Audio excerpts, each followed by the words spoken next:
Teka lang madam, parang may kamukha ka. Ikaw ba yung yung sikat na vlogger, yung asawa ni Sir Manuel? Ikaw ba si Naomi? Ay. Tikman natin to guys. Ayan, so mga box, ayan, another food trip for another night. At nandito nga ako ngayon sa GMA Cavite. Kasi nga nabalitaan at napanood ko sa ibang vlog na meron na daw dito yung sumisikat na pagkain sa Manila. So syempre, ito, pupuntahan natin yan. So ayan mga box, oh, ito yung sumisikat ngayon at yan nga yung Tofu Square. So tara, interviewin muna natin sila. Hello madam, magandang gabi po. Good evening po. Uy, teka lang madam, parang may kamukha ka. Ikaw ba yung yung sikat na vlogger, yung asawa ni Sir Manuel? Ikaw ba si Naomi? Hindi ko po kilala. Ay, hindi mo kilala. Anong pangalan niyo, madam? Divine po. Divine. So, madam, nakita ko na nagtitinda kayo dito nung trending na pagkain ngayon. So, anong meron dyan? Ito po ay Tofu Squares po.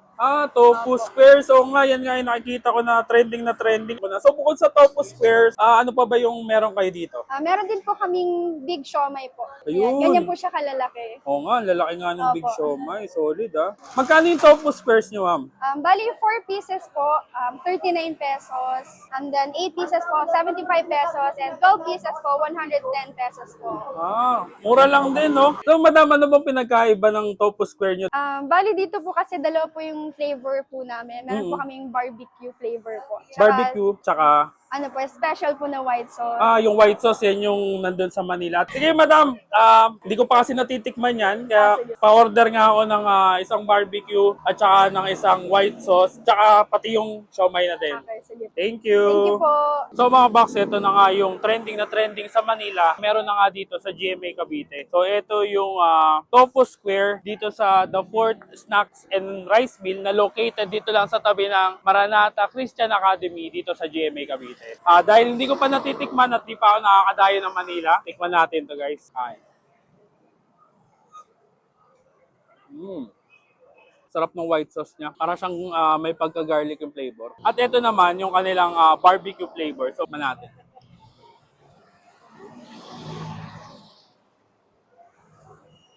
Literal na barbecue flavor talaga siya. Parang mas gusto ko to. Mas gusto ko yung lasa nito kung i-compare dun sa isa. At bukod nga sa trending na Tofu Square, ay meron din sila ditong Big Siomai. Ayan. All-time favorite ng lahat. Lagyan natin ng toyo. So, ito naman kanilang Big Siomai is 10 pesos lang per piece. So unlimited garlic, unlimited toyo. Tikman natin to guys. Guys, malinamnam. Ang mainit-init pa. Sarap ng laman. Pero purong laman. Try nyo to. Kain tayo. At natikman na nga natin ang trending na Tofu Square with their 2 different flavors at ang kanilang malinamnam na Big Siomai. At dito nga lang yan sa The Fort sa tabi ng Maranatha sa GMA Cavite. At alam nyo ba na pag bumili kayo dito ay makakatulong din kayo dahil ito ay isang fundraising for the benefit of the school. Kaya naman nabusog ka na, nakatulong ka pa. Kaya kung sila ay di nagpauli sa trend, dapat ikaw din. Kaya naman kung malapit ka o mapapadaan ka dito, aba, tara, dayo tayo!